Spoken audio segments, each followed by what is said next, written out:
जुबिन गार्ग का जो case chargesheet होगा, कोर्ट उसको न्याय दे, फास्ट ट्रैक कोर्ट करे, जल्दी न्याय प्रक्रिया समाधान हो और साथ में जुबिन का स्मृति के लिए स्टेचू बनाना, म्यूजिक कॉलेज खोलना, ये सारे एक 10 सूत्री कार्यक्रम हम लोग चलाऊंगा।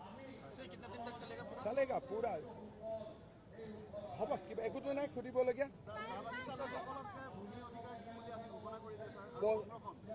25 নৱেম্বৰত আমাৰ অসম বিধানসভাত আমি লেণ্ড সিলিং আইনৰ সংশোধন আনিম, যাৰ জৰিয়তে বাগিচাৰ লাইনৰ মাটি মালিকৰ পৰা আঁতৰি আহি শ্ৰমিকৰ হ'ব।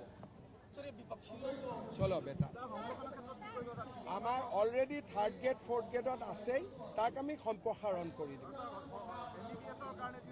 MBBS আমি প্ৰত্যেক মেডিকেল কলেজত 4খনকৈ এখন কলেজ বাঢ়ি যাব, সিটো বাঢ়ি যাব।